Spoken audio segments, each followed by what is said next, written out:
India is not facing a shortage of food. India is facing a shortage of nutrition. We have filled our granaries, but have we strengthened our health? Healthy citizens are the true wealth of a nation, and healthy soil is the foundation of the wealth. Jai Hind, a very warm welcome to Day 11 of Society for Agricultural Advancement, Research, Training and Human Innovation, Knowledge Revolution in Agriculture, Nourishing Technology and Innovation 2026, our 30-day National Agricultural Training Program.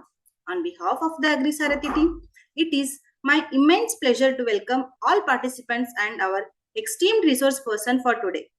I am Dr. Vijaya Kumari along with Ms. Chatrisha. We are from the AgriSarathi team. We will be coordinating and guiding you throughout the session. I also take this opportunity to extend my heartfelt and respectful welcome to our organizing director, Mr. Ajay Kasana sir, the Chief Secretary of AgriSarathi Kranti 2026. AgriSarathi Kranti 2026 is not just a program, it is a dynamic movement envisioned by Mr. Ajay Kasana sir to transfer agricultural education in India. His visionary leadership aims to build a strong knowledge-driven platform that harmoniously integrates scientific advancement, sustainable practices, and practical field-based learning. Now, before we start today's session, let's quickly recap what we learned yesterday.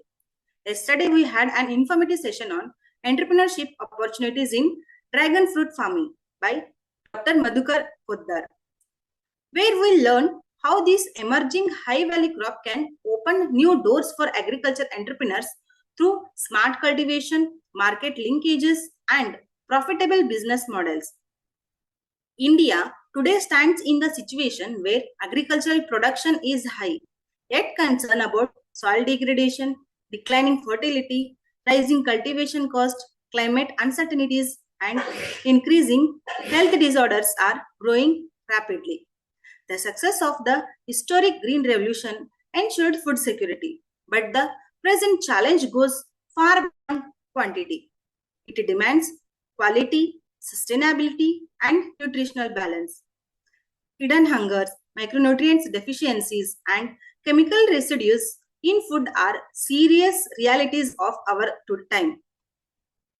Farmers are struggling with escalating inputs cost, while soils are losing organic matter and biological activity. If this continues, the long-term sustainability of Indian agriculture may be at risk.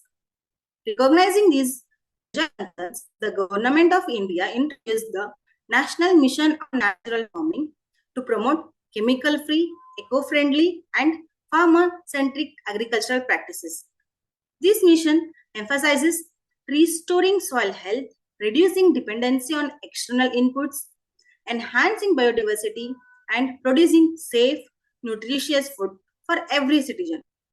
Natural farming is not merely an alternative practice, it is a national necessity. It connects soil health, crop health, human health, and environmental sustainability into one integrated vision. Today's training program is an opportunity to understand how nutritional security and natural farming together can build a resilient agriculture system and a healthier India. With this strong resolve, I warmly welcome you all to this important training program. Now, I feel truly honored to introduce our esteemed resource person for today's session, Dr. Manisha Verma. Dr. Manisha Verma is presently serving as a subject matter specialist agronomy cum training coordinator at the Natural Farming Training Institute, Kurukshetra, under the Department of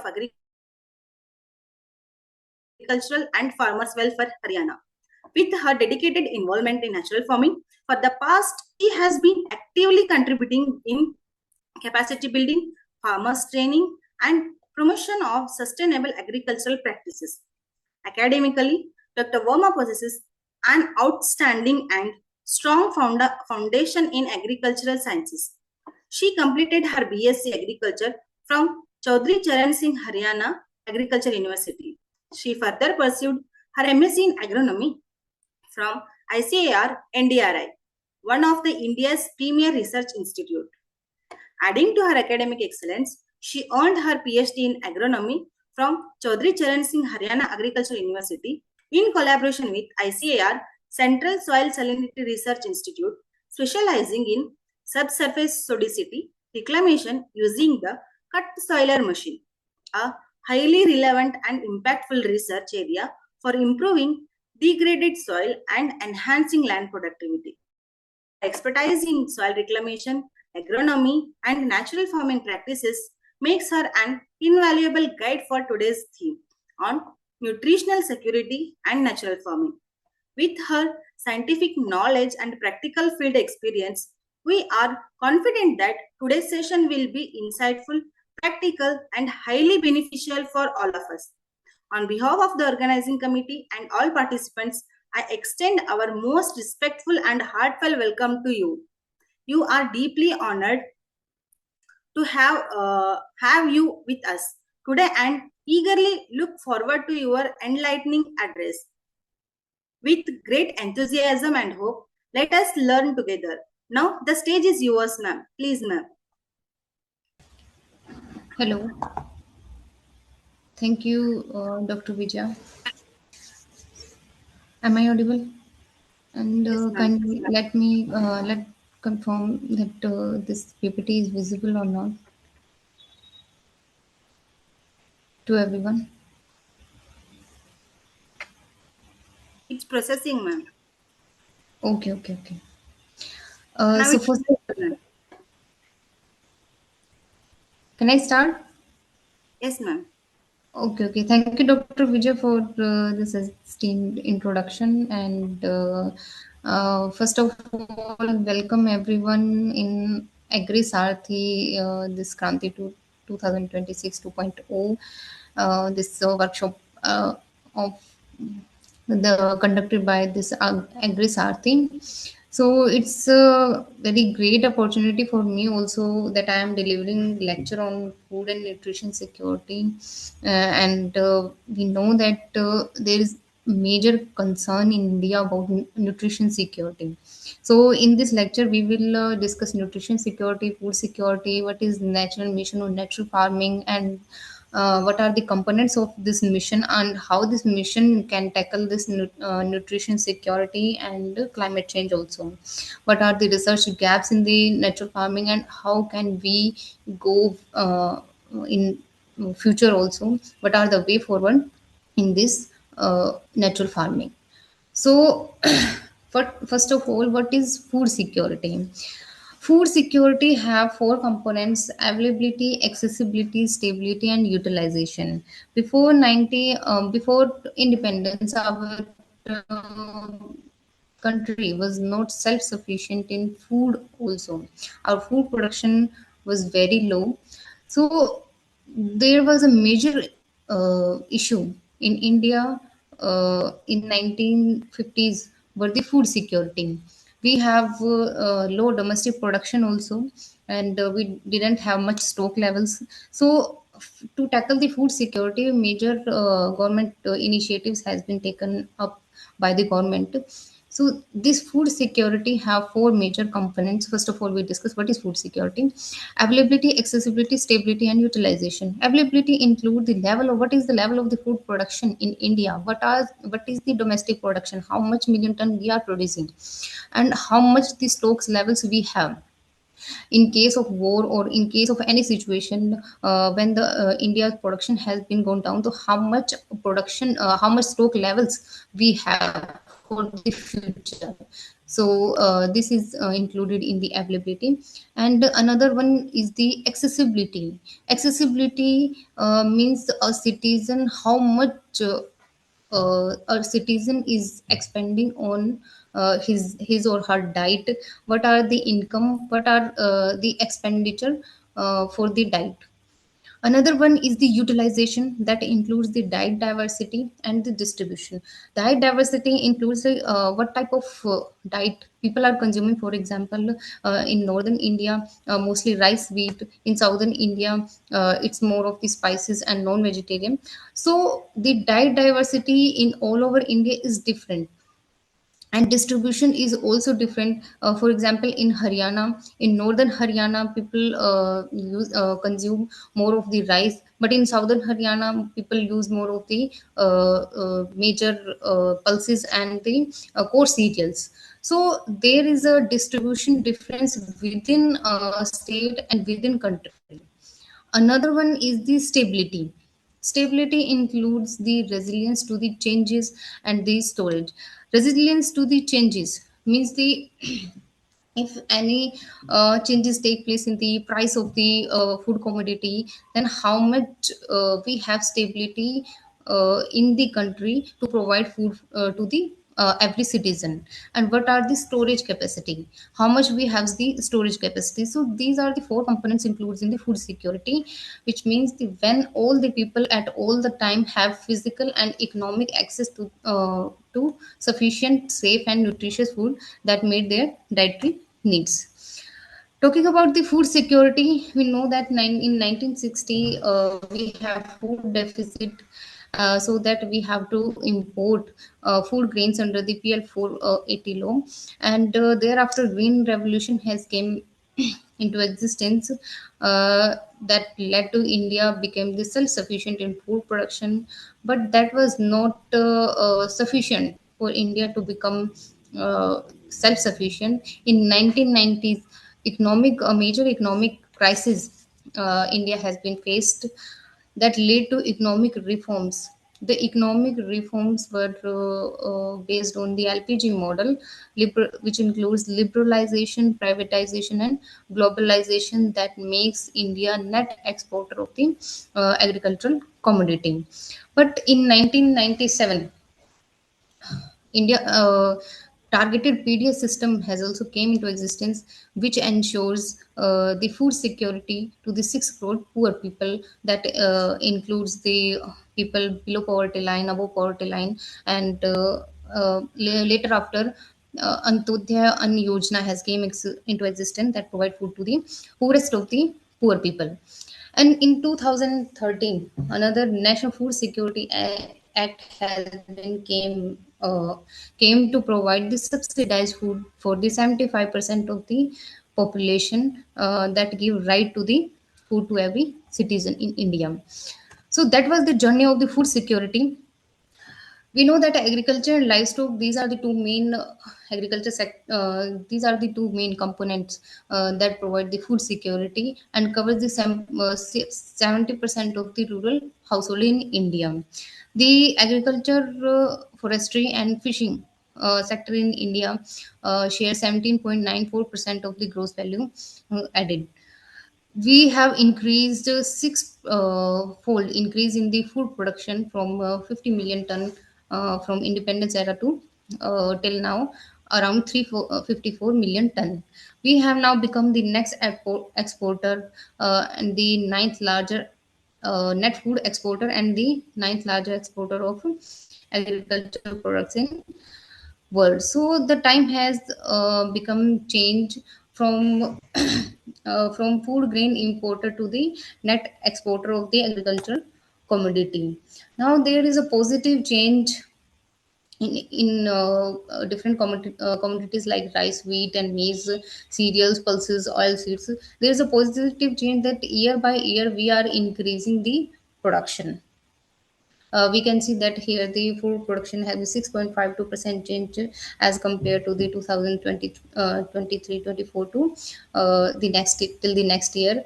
And there's a major change in the groundnut and the soybean. We have increased the production.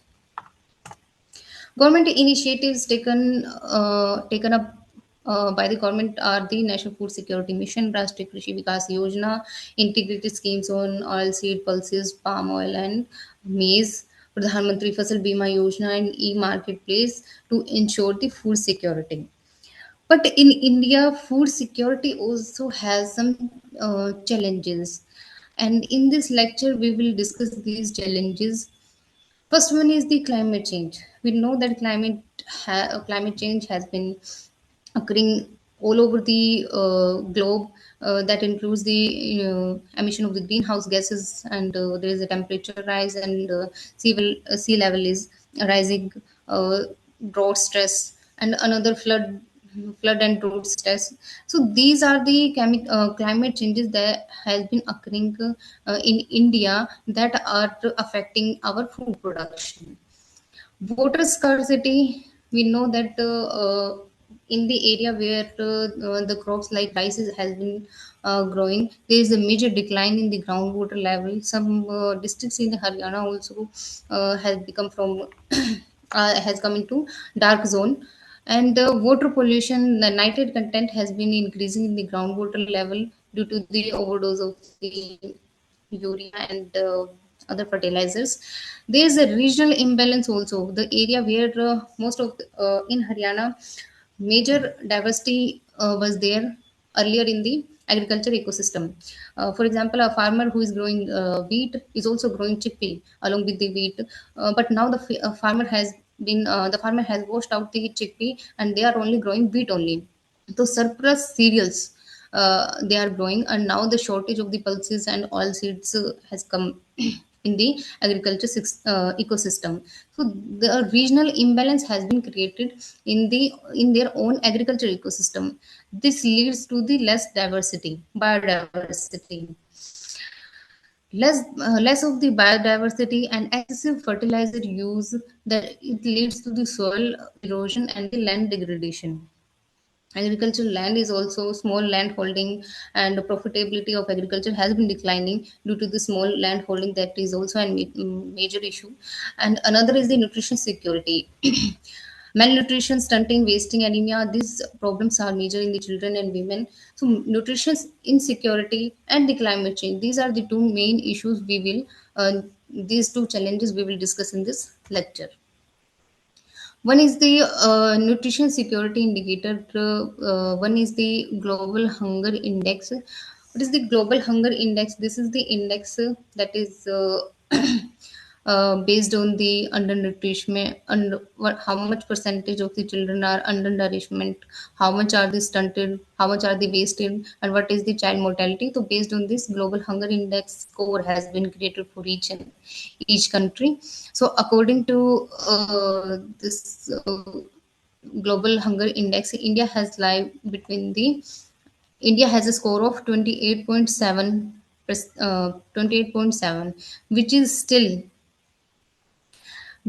in the serious category. This is a table that indicate the low, moderate, serious, alarming, and extremely alarming situation of the global hunger index score. So India lies between the serious category. So the developed countries are saying that India has been developed, and India is growing day by day, but still we are lying in the serious situation of the global hunger index.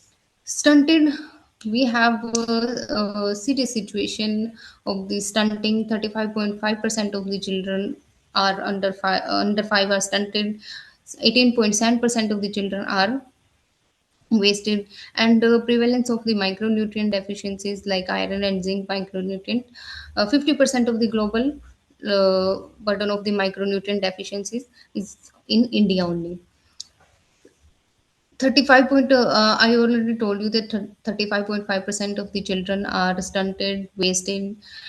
25% of the men and 57% of the women under the age of 15 to 49 are suffering from anemia.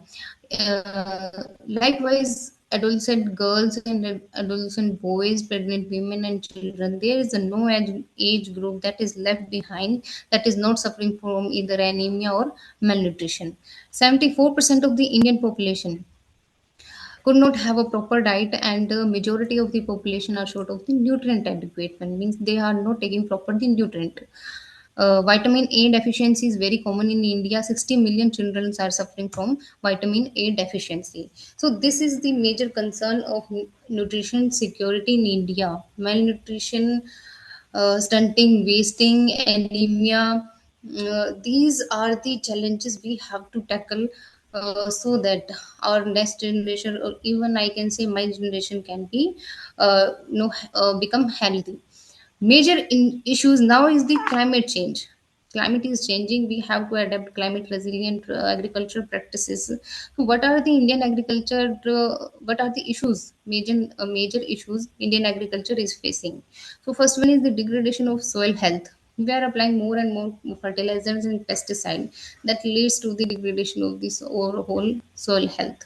Depletion of the groundwater table, increasing threats of climate change like rainfall pattern, changing rainfall pattern, temperature, terminal heat stress in wheat. Likewise, there are major climate changes that leads to the reduction in the crop production, declining the factor productivity and partial factor productivity. Diversification in the agriculture ecosystem is decreasing day by day because of the major cereal based crop rotation. Increasing cost of the cultivation by the use of the high inputs and excessive input leads to the cost of increasing cost of cultivation, excessive use of the nitrogen, imbalance of application of the plant nutrient. Major of the farmers do not know what are the recommendation, what are the deficiency symptoms of the nutrient, what are the nutrients a plant need to complete its life cycle. So they are applying nutrients even in chemical farming. They are bluntly applying nutrients, either calcium or magnesium. Now they are applying calcium and magnesium fertilizers also, without any recommendation and without any testing of soil. Injudicious use of the pesticides, uh, crop losses also due to the changing rainfall pattern. In In rice wheat system of Haryana, if we talk about, then this is the major crop rotation followed in Haryana. So it is very exhaustive crop rotation, means it NPK consumption in total is the 728 kg per hectare. So this much of the nutrient is taken up by the rice wheat system of Haryana. So how to replenish this much of the NPK in natural farming? It is also a major concern.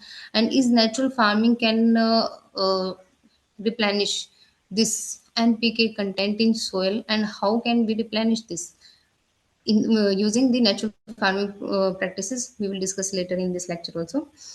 So groundwater depletion is also in district Kurukshetra. A slide is showing in 2021 it's 47.54 meter, but earlier in 1974 it was 10.21 meter. So we are unable to access the groundwater even in deeper depths also. This slide shows that the global warming effect of the global warming on the rainfall pattern. August has been this slide shows that August has been driest and warmest month in the entire country since 1901. So, global warming includes the increase in the greenhouse gases also. Temperature of the earth has been rising, sea level has been rising, and global average temperature has been rising since 1715, pre-industrial era also. Southern Rice Black Streak Dwarf Virus, Rice Dwarfism. This slide shows that this virus has came into existence in the recent last in the recent 2 years, from last 2 years. So these slides have I have shown. This indicates that the climate change, rainfall pattern, and the sudden incidence of the virus or any minor insect, not the major. No major insect. We have recommendation for the major insect, but for the minor insect, if there is a sudden epidemic or endemic of the this minor insect, how we can tackle these stress climate using the natural farming practices.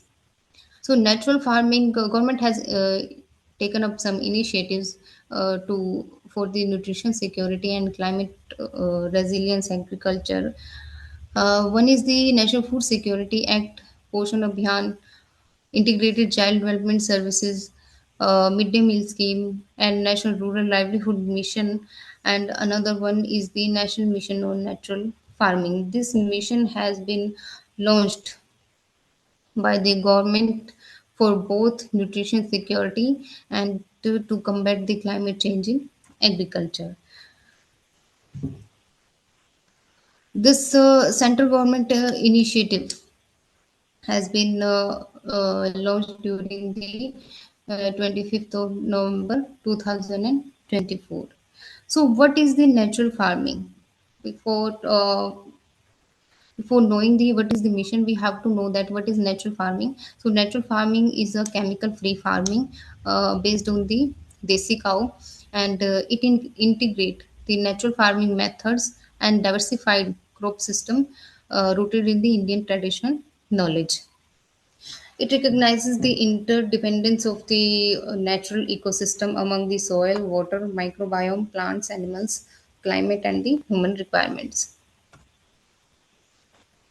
Natural farming means the farming of the microorganisms. So first of all, we have to learn that natural farming is the farming of the microorganisms. So whatever the concoctions we are preparing in the natural farming practices like Jivamrit, Ghan Jivamrit, Agni Astra, there is a farming of microorganisms. We are preparing a culture of microorganisms or a inoculation of the microorganisms naturally using the cow urine and the desi cow dung to apply in the soil. If chemical inputs are excluded from the conservation agriculture and natural bioinformations are added in it, it is called as natural farming. Minimum use of the natural resources, and those natural resources which are depleting day by day. How to how to minimize the use of depleting natural resources? By adopting the conservation practices for assimilation and the replenishment. So these are the major definitions of the natural farming, that is based on the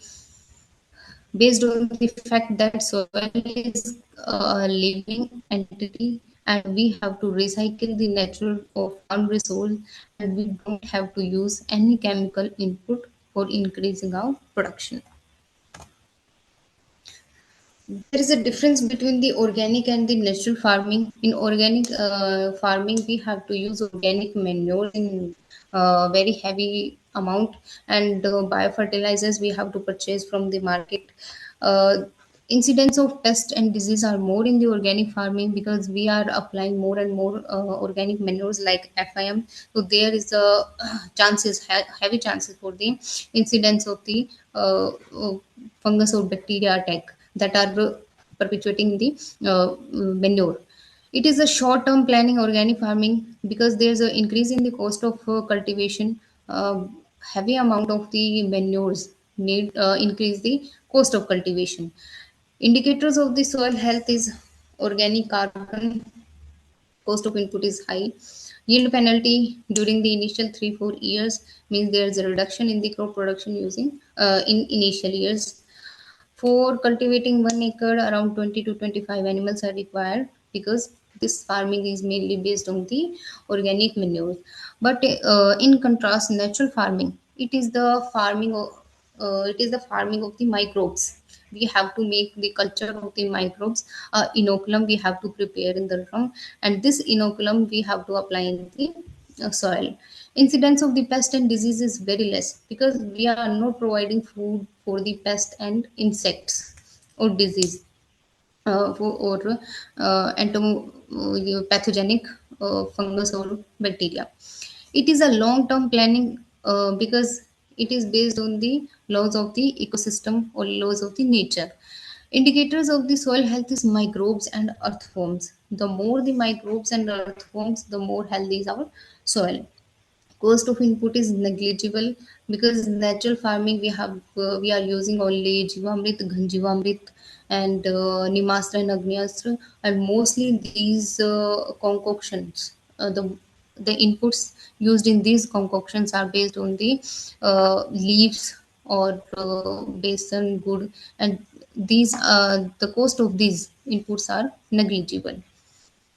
No, and very less yield penalty during the initial years, and one desi cow is sufficient for cultivating 10 to 20 acres of land.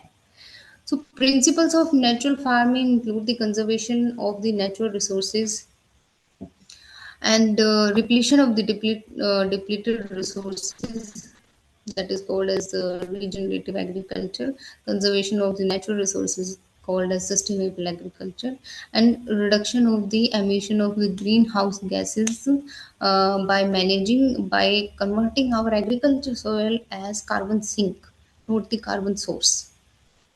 So these three, sustainable agriculture, regenerative agriculture, and by reducing the greenhouse gases, these are the main principles on which the natural farming is based on.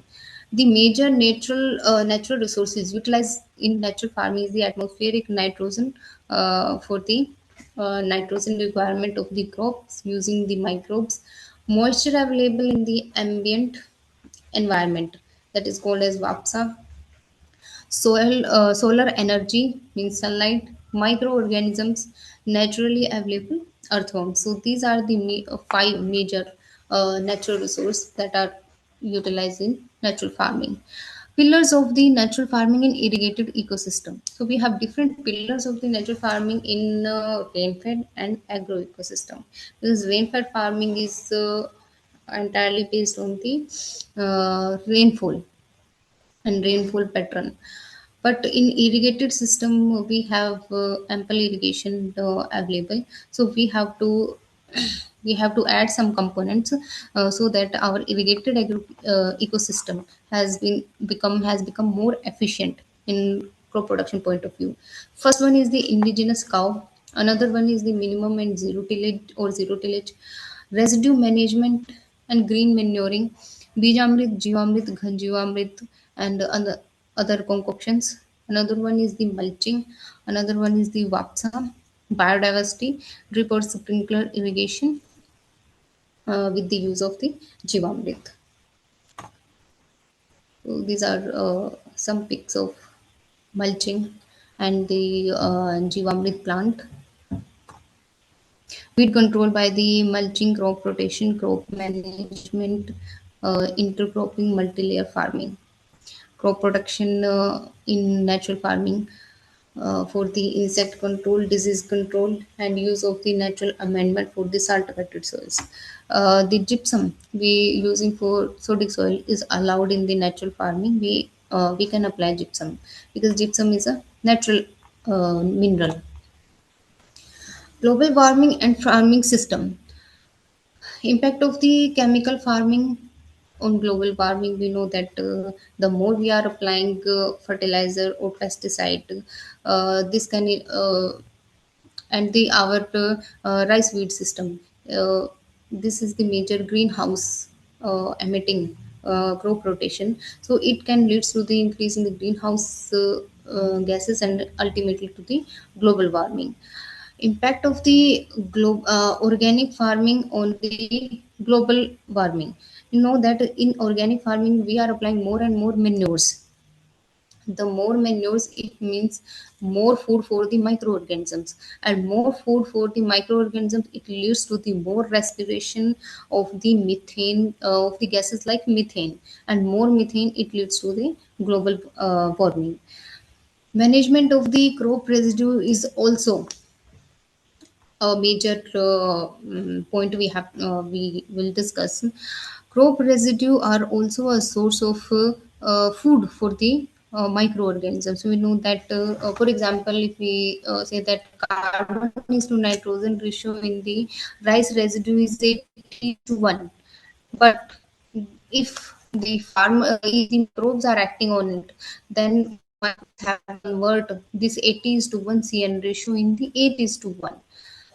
So it means that the carbon in the rice residue, to decompose this much carbon or to consume this much carbon, the microbes have only 1 kg of nitrogen. For example, if we say that CN ratio of the rice residue is 8:1, then to consume 80 kg of the food, the microbes need 10 kg of the nitrogen to convert. Why 10 kg? Because the microbes have the CN ratio of their body 8 is to 1.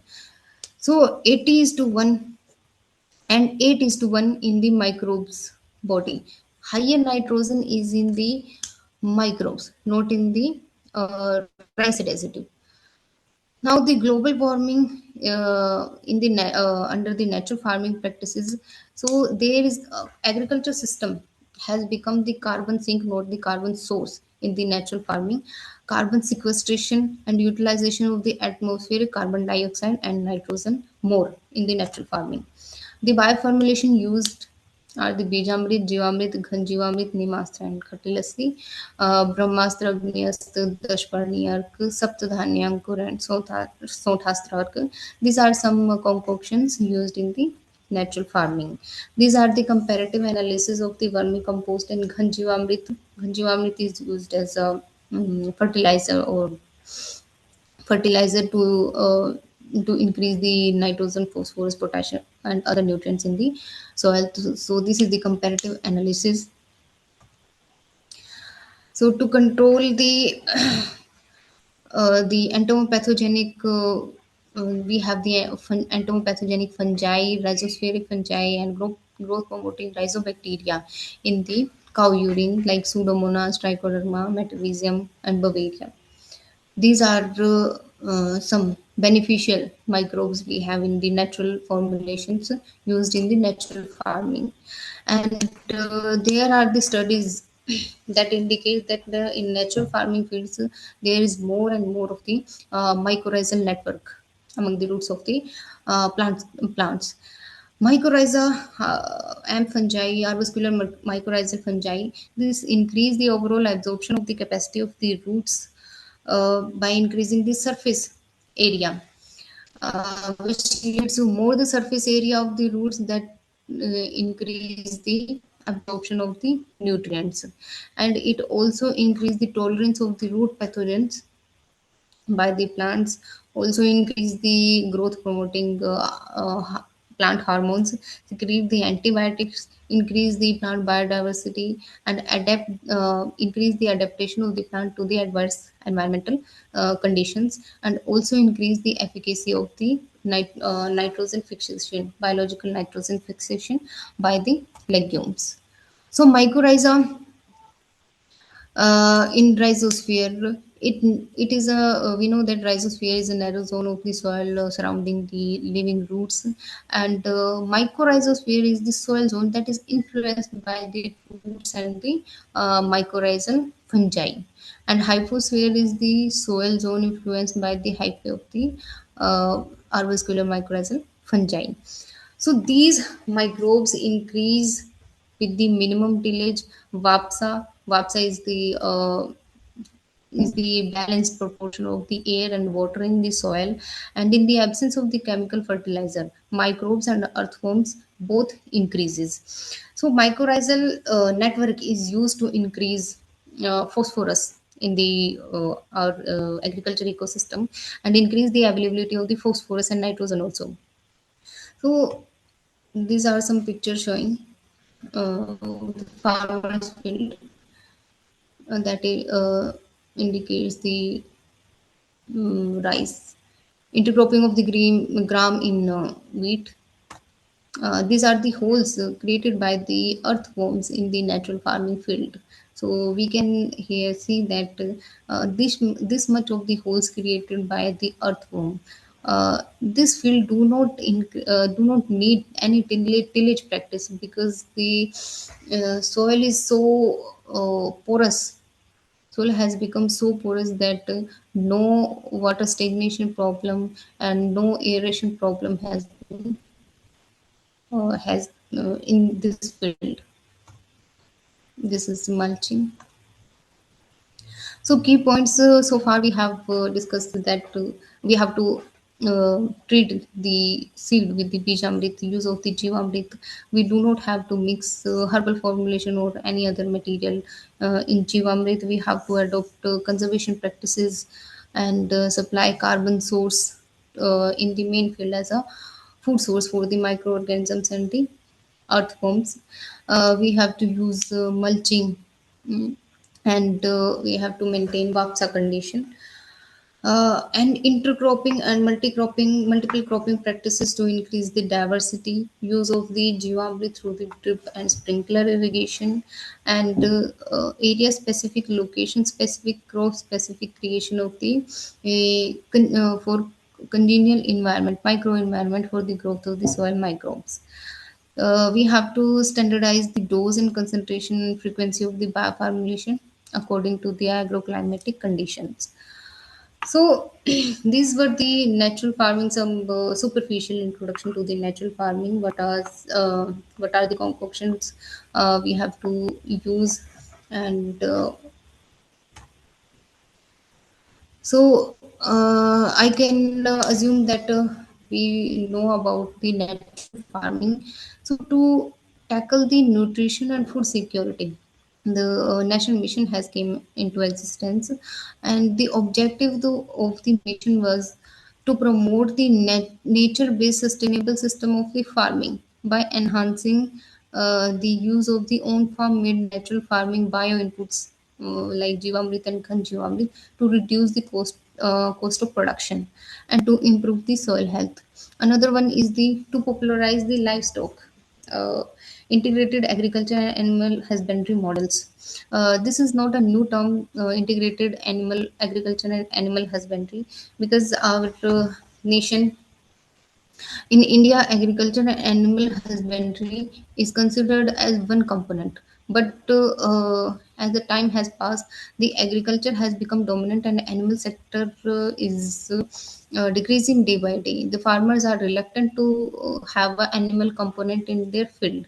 Earlier, 4 to 5 livestock a farmer is keeping in their on their farm, but now the farmers is reluctant to have any animal component, and their agriculture is solely based on the cereal based. If we talk about the Haryana and Punjab, so we have to popularize the livestock component using this mission. That's why the local breed of the cow or desi cow component is very much essential in the uh, in this natural farming. It is considered as most important component in natural farming. Another one objective is the to strengthen on-farm agroecological research and knowledge-based extension capacities of the ICR institutions and KVKs, agriculture universities. Another objective is to build upon the own farm experience of practicing natural farming farmers and scientific expertise, and to involve and improvise the location specific natural farming package of practice to increase spread of natural farming. In this we will discuss these objective in this lecture. To establish Fifth one is the to establish scientifically supported common standards and easy farmer friendly certification processes for naturally grown chemical free produce, and sixth one is to create and promote a single national brand for naturally grown chemical free produce. So key component of the mission was promotion of the natural farming practices, capacity building, financial assistance to the farmers, research and development, certification and branding, soil health and water conservation, farmer outreach, monitoring and evaluation. The budget allotted up to 2025 and 26 financial year was 2,481 crore, out of which 64% share was for the central government, and the rest of the share was bear by state government. So priority areas under this mission is first priority is the area falling under the 5 kilometer corridor on either side of the river Ganga. Another one is the rain fed and traditionally low or no fertilizer input users for default natural farming areas, and third one is the hilly tribal high forest land districts and remotely located districts which due to other compulsions are low agriculture agrochemical uses. area. Why these low fertilizer input using area has been selected? Because in rain-fed or traditionally low input area, it is comparatively easy to convince farmer from low use to no use of the chemical fertilizer. But for example, in states like Haryana and Punjab, the to convince a farmer for no consumption of the chemical fertilizer, it is bit difficult to convince the farmer. So, rain-fed and traditionally low input users have been selected first, so that area has been defined for the area can be defined for the natural farming practices. This mission has been operated on both national and state level, and from state level to the village level.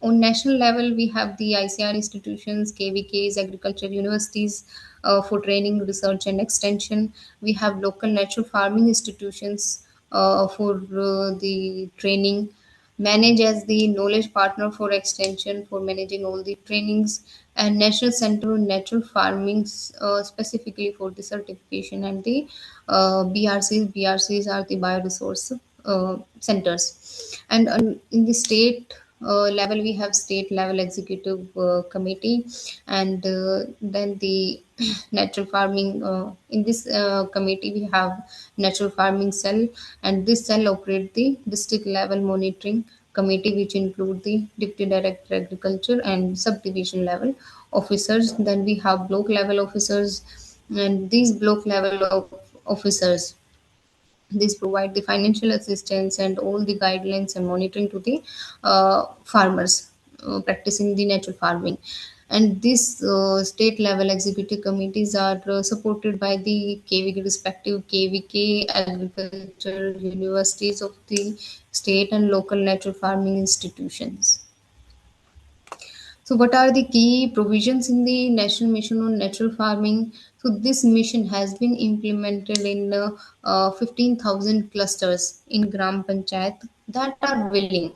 And by 2026, this mission will reach up to 1 crore farmers in 7.5 lakh hectare area.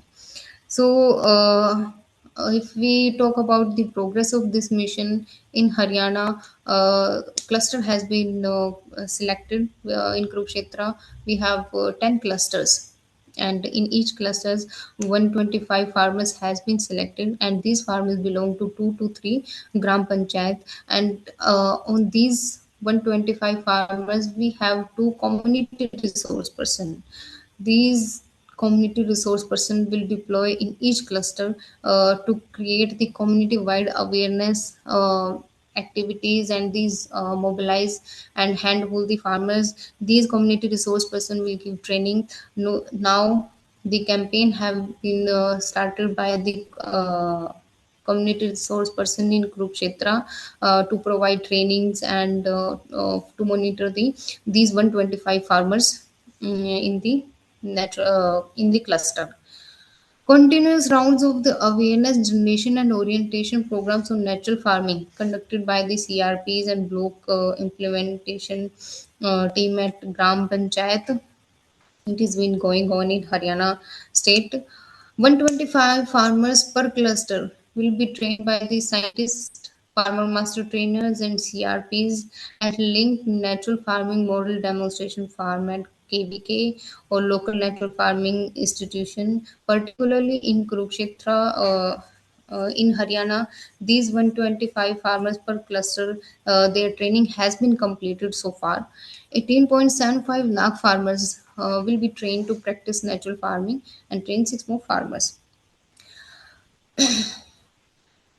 Training institutions such as KVKs and agriculture universities and local natural farming institutions will be linked with each clusters to provide the training. One farmer master trainer from each training institution will deploy natural farming model demonstration farm. So, one master farmer trainer also been also been allotted to the natural farming demonstration farm to train the community resource person. We have one farmer master trainer here in the Kathal district of the Haryana, and this master trainer will train the community resource person, two community resource person, which are being deployed on cluster. Farmer master trainer is a farmer who is practicing natural farming for minimum of 3 years. CRPs will undergo 2 rounds of the training for 5 days each, one in pre-Kharif and one in pre-Rabi. So far, we have completed one round of the training of the CRPs. Farmers will undergo 2 rounds of the training of 1 day each at training institution. Scientists and farmer master trainers from training institute will conduct 2 rounds of on farm demonstration. Centers of the natural farming. This is also a main component or main pillar or for the training on natural farming. Scientists and farmer master trainers and officials from state and districts will also undergo training under this mission. So far, we have completed the training of the scientists, other officials from the state agriculture department of the Rajasthan, Delhi, Uttar Pradesh, Himachal Pradesh, Punjab, and Haryana. Bio input resource centers for the production and sales and distribution of the natural farming bio inputs. These are being set up in will be set up in the near future. The name has been announced in the Kurukshetra for the bioresource center to be set up, and this bioresource center will provide the natural farming bio inputs to those farmers who are unable to prepare these concoctions or bio inputs that are used in the natural farming. And financial assistance also provided to these BRCs also by the government under this mission. Certification and branding for the naturally grown produce. This is also a certification process we will discuss later in this lecture. So first of all, the role of the KVKs in the natural farming in the NMNF. Capacity building and the training programs for the farmers, farmer master trainers, and community resource person, agricultural extension workers, and will be the training programs will be conducted by the KVKs for them, and hands-on demonstration how to prepare Jivamrit Kanchivamrit. So these demonstration will be conducted by the KVKs along with the agriculture department also. Dissemination of the natural farming practices, demonstration plots, extension and advisory services, research and the validation. So this is a picture of the KVK farm, Kurukshetra. Role of the farmer master trainer in the national mission of natural farming, grassroots level dissemination. The farmer is if a official will convince that if a official convince a farmer that you don't have to use any chemical, so it is far it is more difficult than a farmer is convincing to a fellow farmer. So grassroots level dissemination is the responsibility of the farmer master trainer. Capacity building of the fellow farmers, implementation support, and promoting the local solution. Local solution means I was physically verifying the model demonstration farm in Kurukshetra. So our farmer is using the jaggery solution at flowering stage. So the farmer know the pollination. Pollination is more prominent in the more it is more significant in the cross pollinated and often cross pollinated crops. It is a major pillar for the seed production. So promoting the local solution, he is using the jaggery solution at the flowering stage, means he is attracting the bees and bees are the major component for the pollination. So these are some local solutions that are not mentioned in any books or any package practices. So these local solutions can farmer master trainer can disseminate in their fellow farmers, and these type of solutions can enhance the efficiency and production in the natural farming. Monitoring and mentoring by them, and later then feedbacks to the KVKs. So these are team Atma farmer master trainers, and they will organize a meeting with the members of the self-help groups, also Anganwadi, Gram Sabha, to orient them about the benefits of the natural farming and about the mission, and along with, also to prepare the bio inputs like Jivamrit. With the help of farmer master trainer, these CRP will orient the enrolled farmers on the natural farming practices that are to be followed during this season and ensure their implementation in the field. So, grassroots level implementation, it is the responsibility of the CRPs with the help of farmer master trainers, KVKs, and the agriculture department, their block level team, with the help of self-help group, Anganwadi and Gram Sabha. These are the CONF Center of Natural Farming list uh, for the training of the farmer master trainers and the scientists all over the KVKs. There are total 18 CONF Center of Natural Farming in UP, Arunachal Pradesh, Himachal Pradesh, Uttarakhand. We have Pantnagar University, and in Gujarat we have Gujarat Natural Farming Science University. Likewise, in for Delhi and Haryana, we have Natural Farming Training Center Gurukul, and other institutions we have all over the India. Total 18 institutions we have. Department of Agriculture and Farmers Welfare. It is the linkage between this mission and the farmers.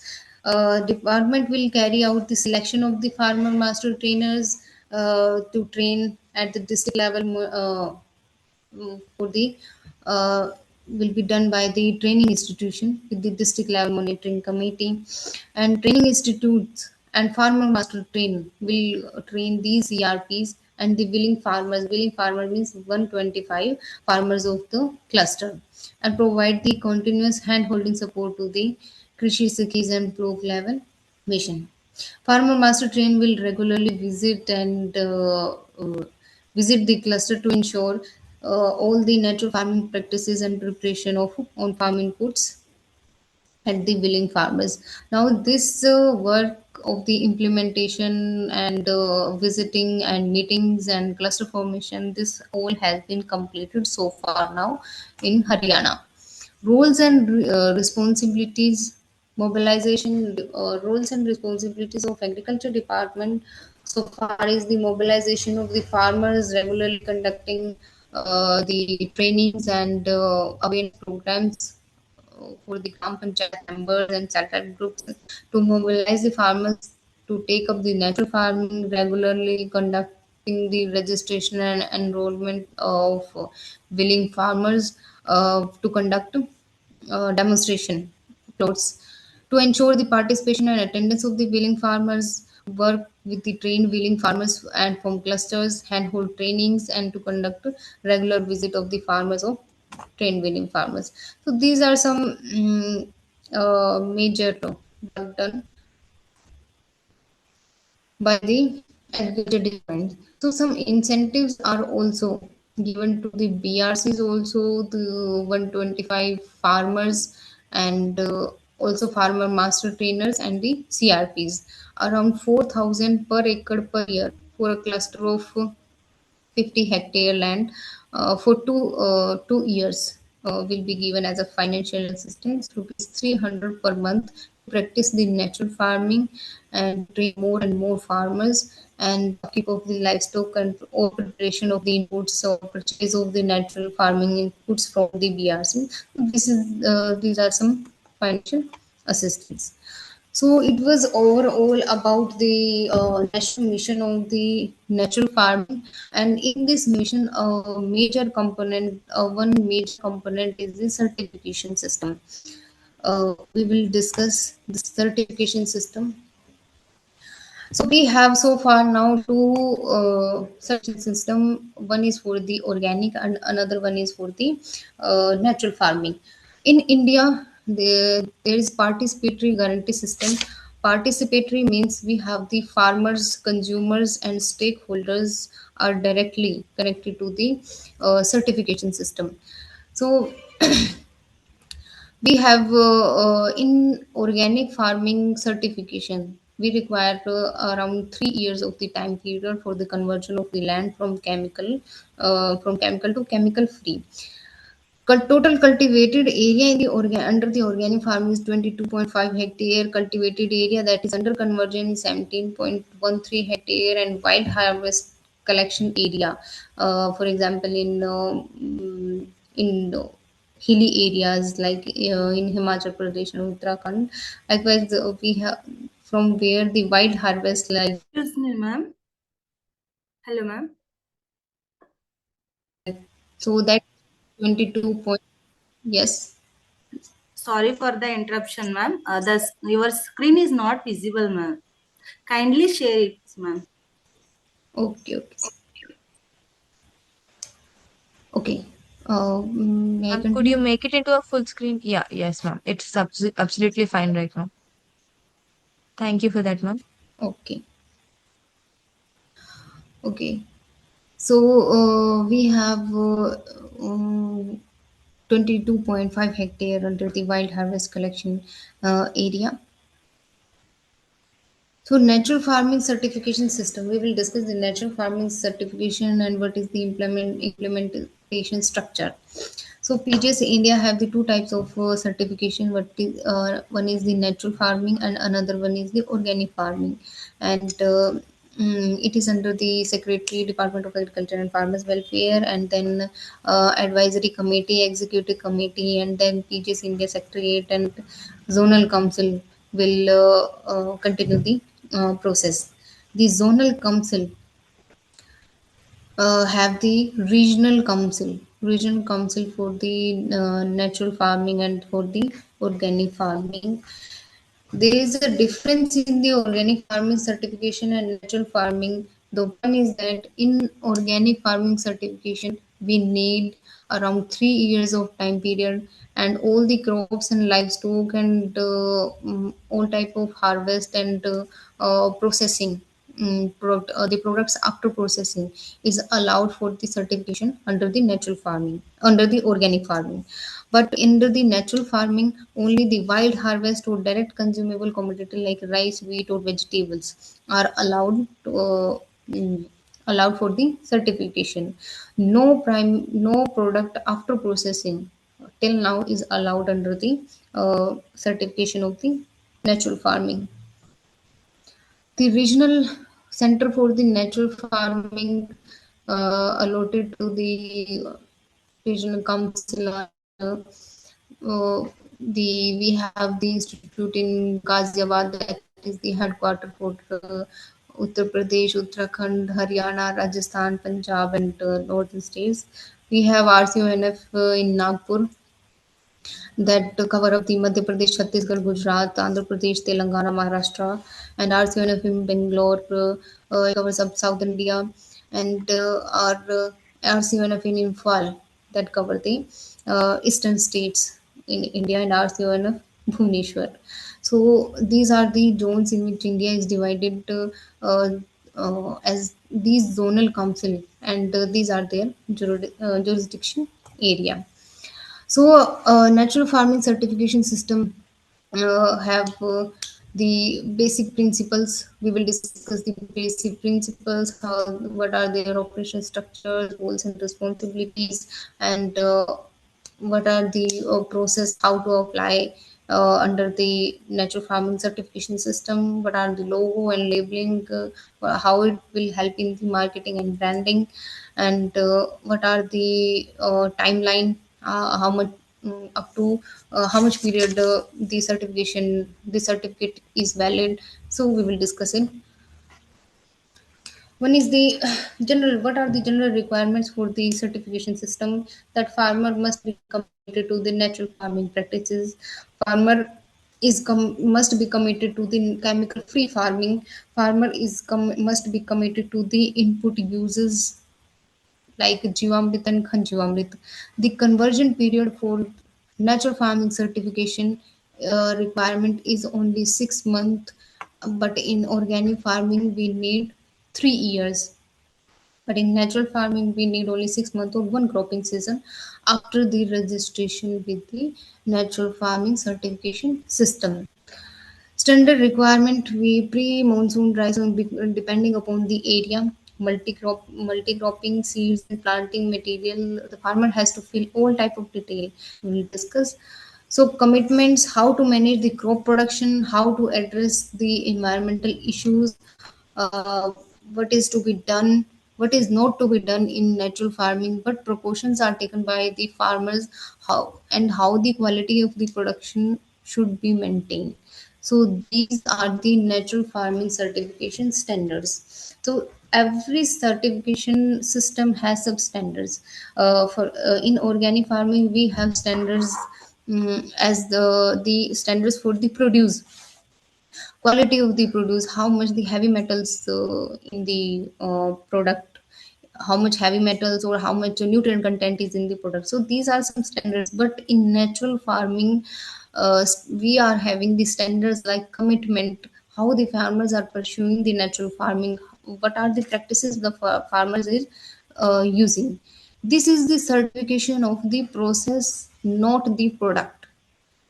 This certification will give the assurance of the quality by verifying the process, not the product.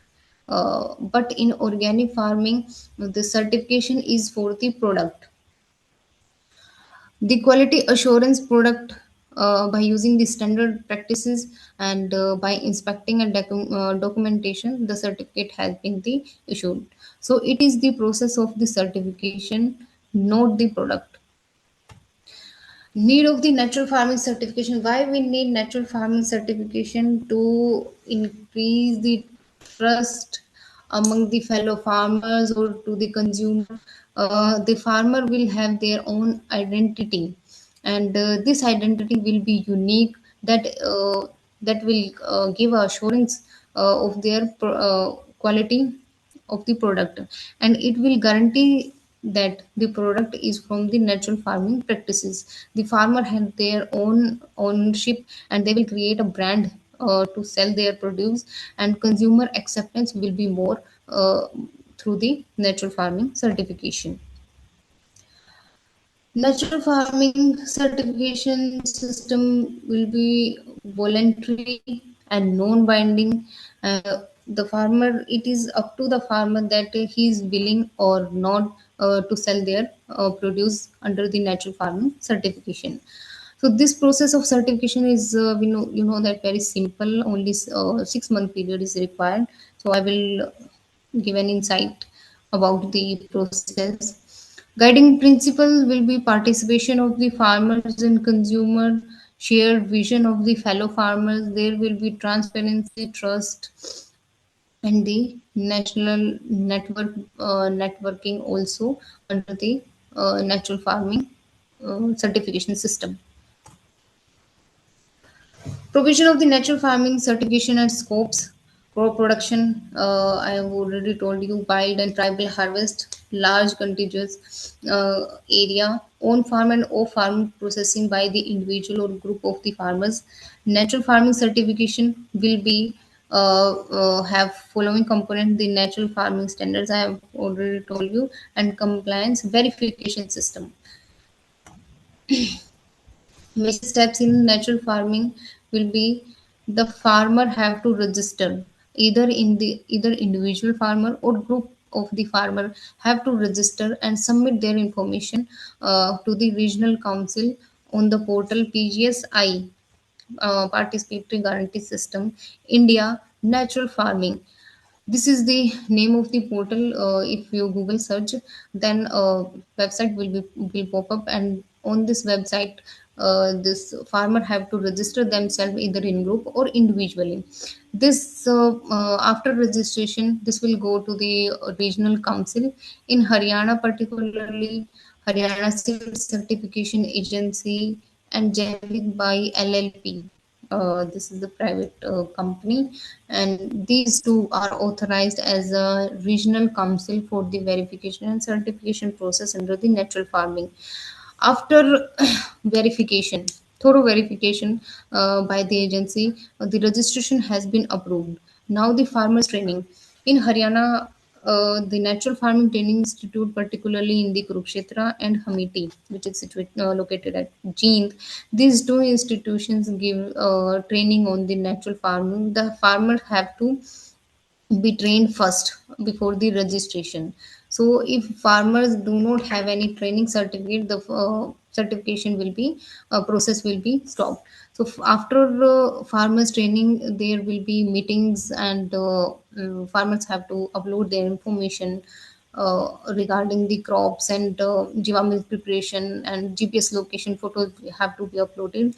And then after peer inspection of these all these details of the farmers that has been uploaded on the portal, it will be verified by the regional council in 6 months, and after that certificate will be issued to the farmers, and this certificate will be valid for 1 year only. Another next year, farmer have to repeat the process of the registration, submission of the all the details, and farmer training. So this certificate will be again issued and will be valid for 1 year. For the marketing purpose, a peer certificate or transaction certificate will be issued if a farmer will go for the large scale marketing. Means the certificate will be issued prior to the harvest to indicate that this much amount of the farmer is producing as a for using the natural farming practices. So using this certificate, farmer can you know farmer can easily uh, can attract the consumers using this transaction certificate. Registration requirements are the basic information about the farmers, and he has to take natural pledge, and scoring system is there, and application form he has to fill. So these are some basic registration requirement. According to the scoring based upon the detail the farmers is filling, based on this a score will be created. So farmer score above 50% are being waived for the conversion period of the 6 months. It means he has to score 50 marks, 50 out of 100, but less than 50 score, no relaxation in conversion period, or no certification will be issued. Regional Council for Natural Farming is authorized under PGS India and shall be the primary facilitation and verification agency responsible for online verification of the documents. If any farmer who who has the recommendation from the state government or agriculture department or from KVKs or agriculture university, the regional council will consider that recommendation. Many states have their own state organic certification agency. Will also play the can also play the role of regional council. So in Haryana particularly, we have two agencies, but depending on state, uh, it depends upon their state jurisdiction, and what certification other certification agency may be allowed for the natural farming certification. So these are the role of the regional council here, role and responsibility. All the verification and documentation and inspection will be conducted by the regional council only. So I will skip that.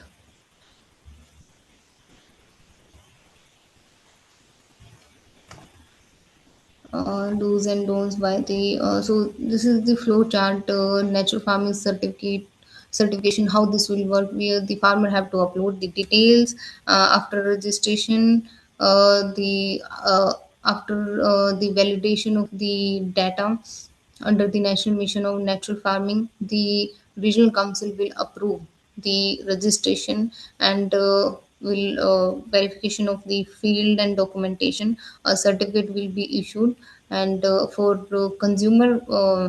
For the large scale marketing, a transaction certificate is issued for the marketing and branding. Local group and cluster. If if there is no individual farmer and four or five farmers are if they are s- uh, if they are willing to have certificate, so they can register in group also. I will skip that. Yes. So, in under the National Mission on Natural Farming, the certificate of the natural farming produce will be have the tagline as PGS India Natural, and PGS India logo with the natural. Certification fees, the private agency here in Haryana, around 1500 rupees per farmer. They are bearing from the farmers, but HSDC, the government agency, is have no fees for the farmers. What is the natural farming certification? So, step by step process, mobilization of the interested farmers, cluster formation already done, learning, registration and rating, approval by the regional council. We have already discussed peer appraisal and submission of the details, verification and approval, and certification. In the end, certificate will be issued. So, general requirements for the natural farming standards. I have already told you that natural farming is based on some standards. What are these standards? So, first one is the farmer must be committed to the natural farming practices that is verified by the regional councils on their own level. Chemical free farming. What are the inputs used by the farmers? Either from he will buy either from BRCs or he will prepare on their own field. All the feeds and fodders for the livestock should be naturally grown, natural farm or sourced locally. All the inputs shall be from organic, like plant, animal, or microorganism based. Industry or company produced inputs are prohibited except from local BRCs that are set up under the National Mission on Natural Farming. Conversion period, I have already told, it's for 6 months. Seeds and planting material, either as far as possible, all seeds or planting material must be certified natural or organic in the natural farming practices. The soil health management using the multi-cropping, green manuring, mulching, recycling of the biomass produce, use of the on farm made cattle or desi cow or cow dung urine formation, and any other regional traditional knowledge or practices followed. Pre-monsoon dry season, depending upon the area or state, these are in general the natural farming standards. The multi cropping followed by the farmer plant protection. What are the components he is using for the insect pest and disease control, how he is doing contamination control, either he's using buffer zones or either he's using separate storage for both in respect with respect to the time and space for the input and farm produce, either he is cleaning tools or not. So these are some standards. General requirements are primary processing and handling of the natural farming operation on farm and off farm. So these are some natural farming standards. Processing such as grinding or milling or polishing. So these either he is using any processing method or not. By the meantime, maybe the processing, the certification for the processed food also will be allowed. But till now the natural farming certification didn't allow any packaging or packed food or processed food certification for the processed food. So these are the details should be filled by the farmer name, father's name, age, and land. He should know the khasra number or killa number, GPS coordination.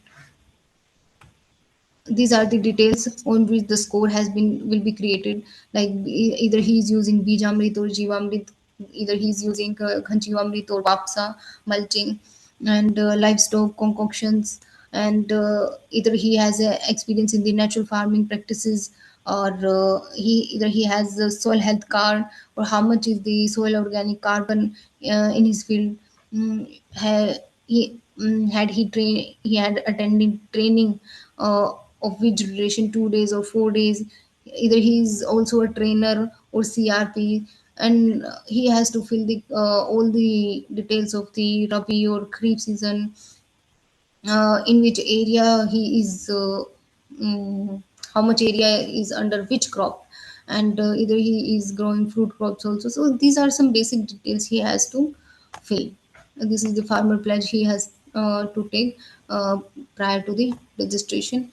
These are the peer inspection of the field. The regional council will be will carry out inspection based on the farmer's detail, what type of seed sources, what are the soil health management practices and contamination control, plant protection practices he is carrying out, using under the natural farming practices.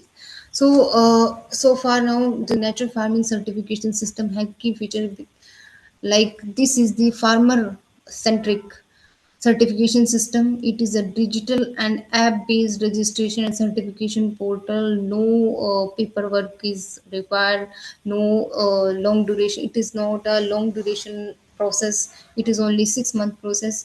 Peer review and collective decision making at cluster level. Traceability via QR codes. A certificate will be issued that is having the QR code, and by scanning this QR code, we can have all the details of the farmer. Benefits of the natural farming certification: it is affordable. It is we have 1,500 rupees fees for the private agencies appearing, and the government agency have no fees for the farmers. So it is affordable and accessible certification. Build consumer confidence in the natural farming products, promote the sustainable agriculture, and enables the market linkage and the premium pricing for the farmer. And it also promote the participatory transparent digital certification. It empowers the farmers and support the national mission on natural farming. So if there is no quality, no validity, no defect, no expiry. So these are some taglines the natural farming certification have. Now we will discuss the research gap in the natural farming. We have so far discussed the natural farming certification, what is the natural farming national mission on natural farming, how it came into, how why the mission has been launched. So there is a major component of the research and validation that is being carried out by the ICR institutions and the agriculture universities. So there is a research gap in natural farming. What are these research gaps? Because without research, no one will adopt this technology. So far, the technology, this concept has been disseminated among the farmers by the farmers only. No robust research has been carried out. So, scientific validation of the natural farming practices is required, because there is no long term or large scale comparative studies is there. Some farmers are claiming that no production, no, there is no reduction in the production under the natural farming practices. But these are verbal testimony, there is no approved data or research data is there. So we need the scientific quantification of the soil health improvement, water efficiency, what is the water use efficiency, and how much carbon is sequestering in the by following the natural farming practices. How much is the nutritional value and yield stability? Farmer is claiming that the natural farming produce have longer shelf life as compared to the conventional chemical farming. But these are only verbal, as I said, the verbal testimonies. So there is a need for the scientific validation also. What are the impact of the soil microbes, and what are the soil microbial dynamics? What are the jivamrit and bijamrit? What are the effect of these inoculants in the soil microbiota? And what are the long term impacts of these natural inputs on the soil structure, porosity, water retention, and the nutrient cycling? Pest management, there is a limited research on the natural pest control alternatives. The use of the nemastra or other botanical extracts or cow urine. How much control is there? If there is an increase in the beneficial insect or reduction in the non-beneficial insect, reduction in the population. So this type of data we need. Scientific validation we need. Crop productivity and yield stability. For how many years is there a reduction in during the initial years, or uh, can yield be stabilized for long term? So these type of comparative studies are needed. Crop diversification models for suitable for the natural farming is also lagging behind. Climate resilience and adaptability. Uh, some farmer in Chitra, we have seen the live example that he has 1 acre of natural farming, and by this 1 acre he has another acre in which he is practicing chemical farming. But under the natural farming field, he has no attack of aphid. But in chemical farming field, he has aphid attack. So these are only live observation. How much resilient or how much adaptable the crop is uh, in against the biotic stress, how much the crop is adaptable, how much our crop or carbon sequestration is benefited using the natural farming practices. Economic viability and market linkage is also lagging behind, although the mission has been giving a way forward to the farmers for by using the certification and branding certification systems, and branding and market are also government are also government initiatives are in pipeline for providing the to provide the market to the farmers. Region specific models and scalability, and there is a need for the model development, because the model in Haryana that will not be acceptable in Rajasthan or in another state. So a region specific model or within state also district wise model is needed to increase the dissemination of the natural farming practices. How much water use efficiency? I have added a picture of the holes made by the or tunnels made by the earthworms.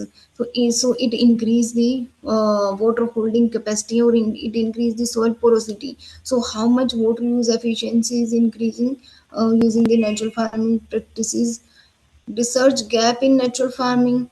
Nutrition, how much nutrition quality is increasing? Either the essential nutrients are decreasing or not. So what are the food safety, what are the long term nutrition quality assessment we need? Socio-economic impact and policy changes still we are needing, but we have so far in good progress that after the launch of this mission, that we are in good position. The Department of Agriculture, KVKs, agriculture universities, and ICR institutions are more focused in the on natural farming nowadays, and so far we have succeeded to launch and to disseminate the natural farming practices among the farmers. So we have discussed the food and nutrition security, climate resilient, how climate resilience, agriculture and nutrition security will be combated by this national mission on natural farming using the CRPs, KVKs, and agriculture department. And we have also discussed the certification process and research component in national mission on natural farming. So thank you. That was all for the today. Thank you so much, Dr. Manisha Verma, ma'am, for your deeply insightful and thought provoking lecture. Your explanation on nutritional security, soil health restoration, and the vision of National Mission on Natural Farming has truly broadened our understanding. The way you connected the science with sustainability and farmer welfare with extremely enlightening and inspiring for all of us. We are truly grateful for your valuable time, clarity, and practical guidance. Now, with your permission, ma'am, we would like to move forward for the query session. So, I request the participants to kindly post their questions in the chat box.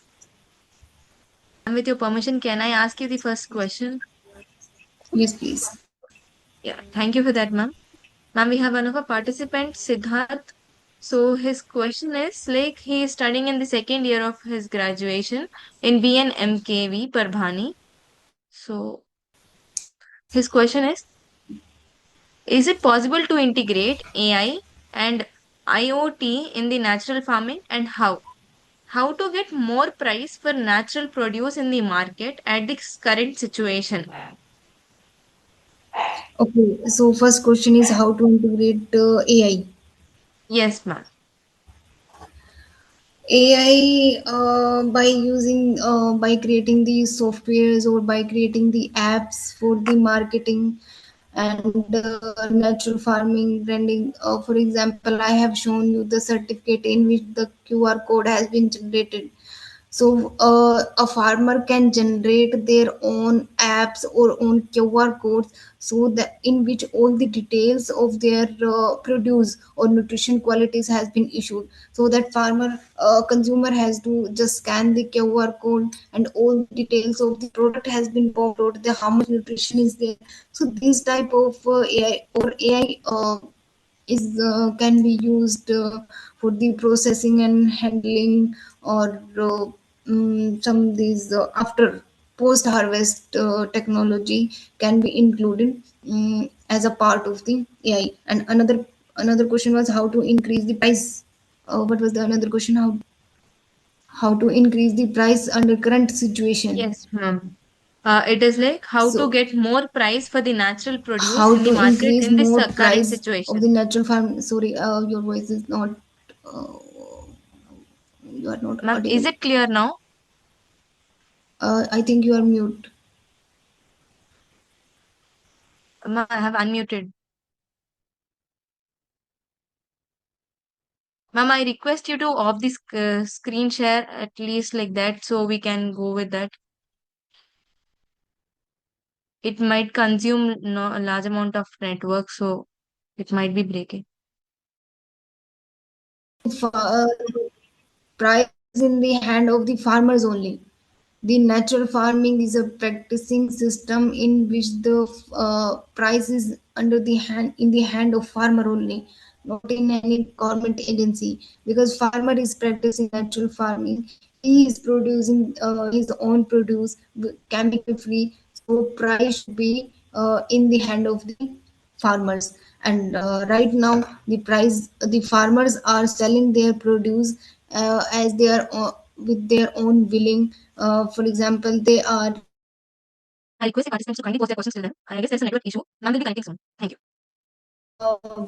very effectively in this by creating trust. Because now it is era of social media. Some farmers are using facebooks and instagrams and whatsapp to disseminate and to show the consumer their product and type of practices they are following. So now they are using social media to increase their prices and to attract the consumers. And now the rich people or the above poverty line people, they are willing to willing to have a proper diet and nutrition diet, they are willing to pay. So farmer don't have to worry that this much they have to sell their produce on MSP or not. Their price is in their hand only. Yes, ma'am. Thank you for that, ma'am. It was literally so clear. Sorry, We'll be moving for the I other think participant. you are not audible. Ma'am, actually, it might be a network issue from your side because I have cross-checked with the other ones also. Okay. Ma'am, am I audible now? Yes, yes, yes. Yeah, thank you for confirming it, ma'am. Now we'll be moving for the next participant, Sakshi Sharma. Her question is, how does natural farming contribute to maintaining food security and reducing the malnutrition? Is natural farming more effective than organic farming? If yes, what ways it is considered better? Okay, can you repeat the question, please? How the natural farming is better than organic farming, and how this natural farming produces better than other Like farming system. the So, maintaining the food security and reducing the malnutrition. okay, okay, How does okay. it contribute on this topic? She's asking like that. Okay, okay. So in Yeah. natural farming, you know that no chemical is used, no pesticide or no synthetic fertilizer is being used. By in chemical farming, I will discuss for chemical farming and then organic farming, then natural farming. In chemical farming, we are using synthetic fertilizer, and by the overdose of the synthetic fertilizer, we are create an imbalance of the micronutrient and the macro and major macro and micronutrients in the soil. So availability of the micronutrients have become less due to the overdose of the macronutrients in the soil, and that is the availability reduced availability which leads to the uh, lower uptake of the micronutrients. So this chemical farming for sure reduce the availability and uptake of the micronutrients. And in organic farming we are allowed, we are giving more and more manures. So it will be a home for the non beneficial pathogens, and maybe the manures from where you are buying, maybe the manure have the heavy metals. The manures are also contaminated somehow from where you are buying organic manures. For example, the manures may have the cadmium or arsenic. So these large amount of manures can create the contamination, can have the contamination. But in natural farming we are cutting off all the contamination, either by the residual effect of the pesticides, by producing chemical free, and by not using the organic manures. So natural farming produce will be of quality and nutritious as compared to the organic farming and this chemical farming, because we are creating a balance of the macro and major in the soil. So availability of the all the macro and micronutrients uh, will be there in natural farming. Farming is totally balance, system balance. All the component, be it or insects or the fungus and toxigenic or beneficial or harmful, there will be a balance of these all ecosystem components.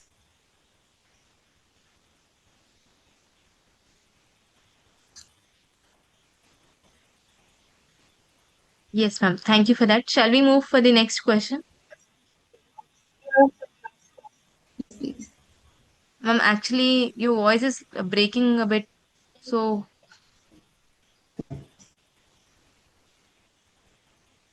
Yes, please. Next question. yeah, ma'am. Thank you so much. Ma'am, we have another participant, Anjali Shukla. Her question is, there is a push for industrial biofortification, genetically enriched rice or wheat. Does the Hmm. NMNF offer the more sustainable long term alternative by naturally enriching the soil? Or do you see these two approaches, high tech biofortification and agroecological natural farming, or coexisting in India's future? See, in natural farming, the genetically modified crops are not allowed. So these are restricted. But the question is that genetically enriched. Enriched means biofortified.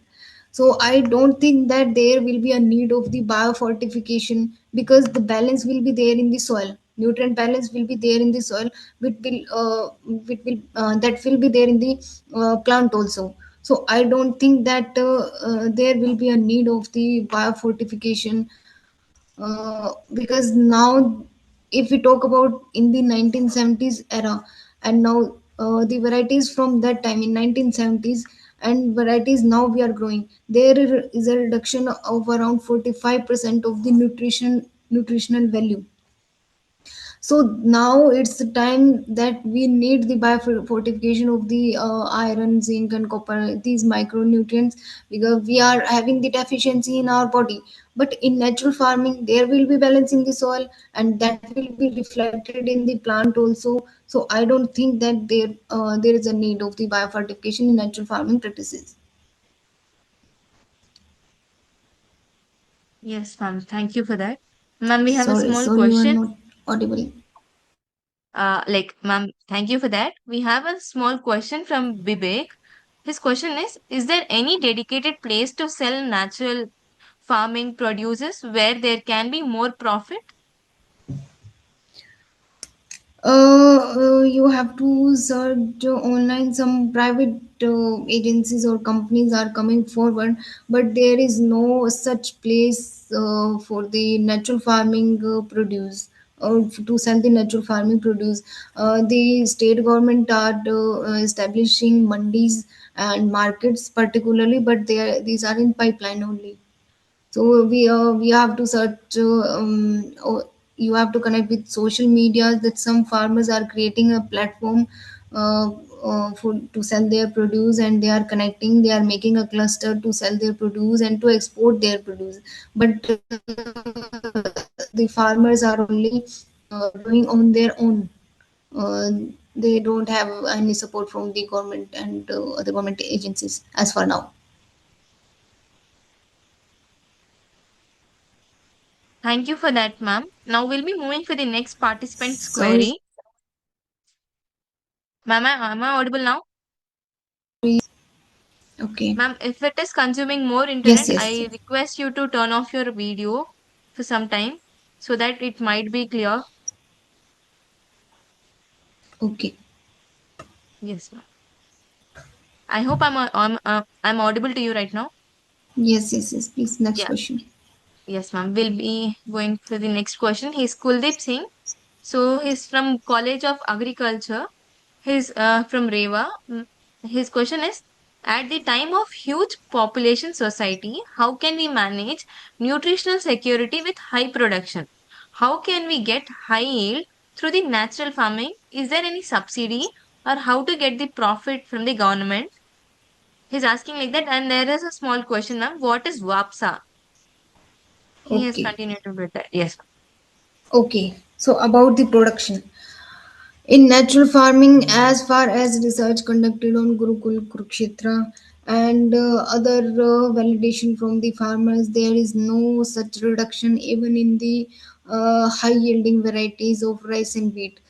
We know that our major consuming commodity are rice and wheat. So as far as now, there is no reduction has been reported in rice, but in wheat, in high yielding variety, there is a reduction, but it requires more research and more changes in the practices, natural farming practices. But in rice, there is no reduction. Even the farmers are producing more in the natural farming as compared to the chemical farming. So So as far as production is concerned, so rice is okay, sugar cane is also growing more and more. More portion of the farmers are taken up using the natural farming practices. So as far as production is concerned, the wheat need research, otherwise the other crops and vegetables are as far as good as natural farming. And another question was vapsa. Vapsa, we know that in our soil 50% is soil solids. 50% of the volume is the soil solid, and 50% volume is the soil pores. In our soil, 50% is the soil pores, 50% is the soil solid. So these 50% soil pores must be half filled by air and half filled by the water. We know that the plant don't need water, it need moisture for the optimum production. So the 25% pores must be filled by the moisture, and 25% must be filled by the air. So this condition of the balance of the air and water in the soil pores, it is called as vapsa.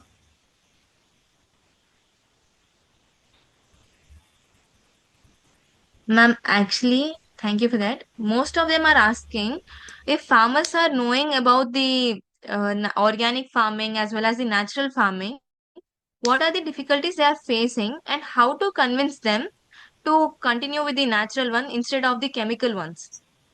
Like some of the, like most of them are asking this, so I've picked up them and I'm framing it. Okay, okay, Yes, okay, ma'am. okay. So farmer is the man who is taking risk on their income. So farmer, the major income is from their farming practices and crop production. So farmer cannot take risk on their income source. So it is very difficult to convince farmer to reduce the to cut out the all the inputs he is applying from last 30 to 40 years. We can't convince him, but we can convince him to reduce initially in a very small area. For example, even if a farmer have 1 acre of land, we can convince him to practice the natural farming in one canal only. So depending upon the area the farmer is having, we have to convince him he will be okay, and convince him to produce for their own only, not for the commercialization. Farmer will produce the chemical free product for their own family first, then he will go in the market. So we are also trying to convince particularly the Haryana and Punjab farmers that grow chemical free produce for their family first, for their own family first, then go for the marketing. And try to practice the natural farming, convince the farmer for the pure natural farming in the small area. And for example, he have 3 acres. 1 acre, convince him 1 acre for the pure natural farming. Another acre, convince him for the reduce the input, synthetic input by 50%, and use the 50%, use the jivamrit and ghan jivamrit, means the integrated approach of the natural and the chemical farming. So he will convince by that, he can be convinced by that these ideas. We can't convince him to cut the all synthetic input from all of the land holdings he has having.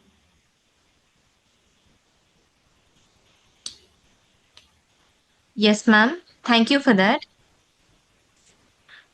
We have another participant, Ramya. Her question is, what are the major research gaps existing in natural farming today? And how can young agri professionals contribute to strengthening the evidence based on adoption? And what are the major things? Like she's asking, like, what are the evidences, ma'am? Okay, okay, what are the research so far has been carried out? Okay, okay. Yes. So in natural farming, we have major research gaps. I have already told, I think, in these slides that we don't have evidence as on research paper or in journals. We don't have major research data, but at field conditions we have farmers who are claiming that in 4 years or in first season they are having that up to at par yield of the rice or wheat or whatever they are growing. So we have only farmers data only, and that is there is no published data. But if you search a research paper by the Dr. Hariom, I will share also two or three research papers. It has been published in very renowned journals also. So I will share that these research shows the soil microbial dynamics in the soil by using the Jivamrit and Jivamrit, how much microbes are increasing and how they are impacting the production of the rice and wheat and vegetables. So this research paper this is very good research paper. I will share that also. And another question, so far evidence you will find under the name of Dr. Baljeet Saran. He is also a microbiologist. If you search his paper, and Dr. Hariom, he has also written some good research paper. And the research data by the research carried out by the Gujarat Natural Farming Science University, and that university in the Pantnagar, Y.S. Parmar University. So these universities have carried out a good research in the natural farming. Right now, I don't have a research report, but I will share to the SRC.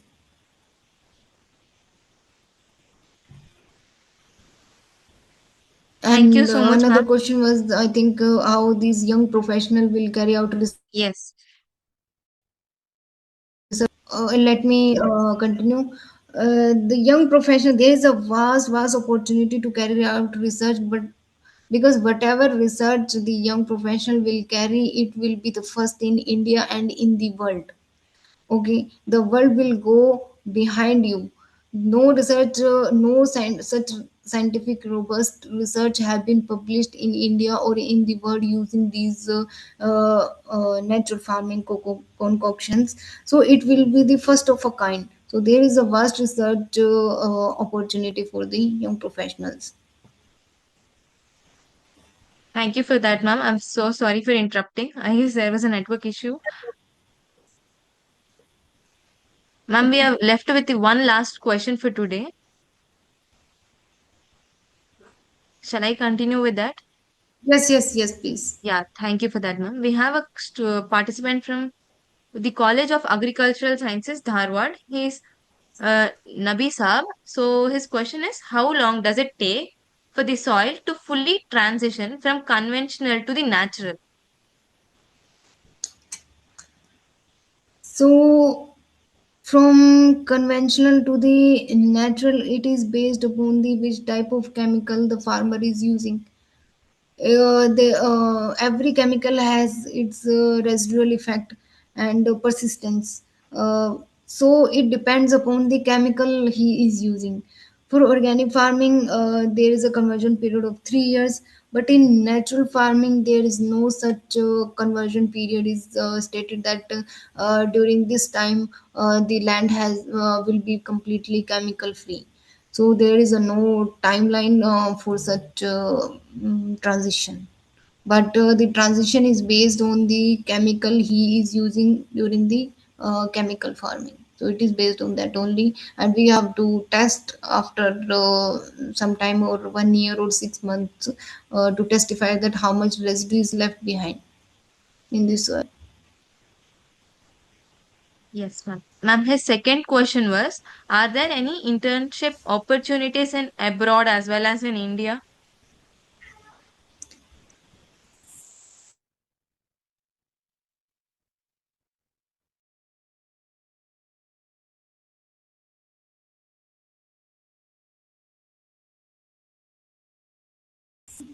Opportunity here is in the in Kurukshetra natural farming RCO NF the students with their by through proper channel by their dean or director, they can pursue here internship for 1.5 or 1 month. but through proper channel. And in foreign, there is opportunity for sustainable agriculture. There is a vast opportunity for sustainable agriculture, and natural farming is a major component to pursue the sustainable agriculture. So there is a vast opportunity. The foreigners or foreign authors are writing more and more about, they are writing more and more papers about natural farming rather than Indian authors. But the concept of the natural farming and this desi cow based natural farming is an Indian concept. So there is opportunity, but they are grabbing more of it. So there is opportunity for the students as well as researchers in foreign and in India. But as far as internship is concerned, you can contact the Gurukul Kurukshetra. Thank you for that, ma'am. Thank you for addressing all our queries. As we come to the conclusion of today's session, highly enlightening session actually. It was so proud to privilege at the propose of vote of thanks from the team of Agri Sardi. First and foremost, I express our deepest gratitude to our esteemed resource person, Dr. Manish Verma ma'am, for a subject matter specialist in agronomy and training coordinator at Natural Farming Training Institute, Kurukshetra. Ma'am, your comprehensive insights into the national and nutritional security, soil health restoration, and vision behind the national mission of natural farming has truly enriched us. You beautifully connected the soil health, crop health, and human health, reminding us the sustainable agriculture is not just a choice, it is our responsibility. Your scientific clarity, practical examples, and field experiences have provided us both knowledge and direction. On behalf of Agri Sardi and all the participants, we sincerely thank you for sparing your valuable time and sharing your expertise with us. I extend my heartfelt gratitude to our organizing director, Mr. Ajay Kasana sir, who is the visionary leadership through the Agri Sardi Kranti 2026 and continues to inspire the knowledge-driven movement towards the sustainable and innovative agriculture. I also thank the entire Agri Sardi organizing team for their continuous effort behind the scenes to make this a program a meaningful and impactful session. A special note of appreciation goes to all the participants who have joined actively and listened attentively and contributed their questions and making the session engageable. Learning becomes powerful when there are curiosity in the participants. As we have discussed today, achieving nutritional securities requires not just the production but also the responsible cultivation practices. Restoration of the soil vitality and collective commitment towards natural and sustainable farming systems is so great, ma'am. So let us carry forward today's learnings into an action in our fields, institutions, and communities. Before we conclude, I kindly request participants to fill out the feedback form. Your feedback form is extremely valuable. So I request everyone to do it on a mandatory basis. Spend one minute of the time and do it. And with the gratitude in our hearts and renewed commitment in our minds, we conclude this session of Day 11, 30 Days of National Training Program. Thank you once again and Jai Hind. Thank you so much, ma'am. Thank you so much for giving me this opportunity. Thank you so much. Can I leave now? Yes, ma'am. Yes, ma'am. Thank you for that, ma'am. Okay.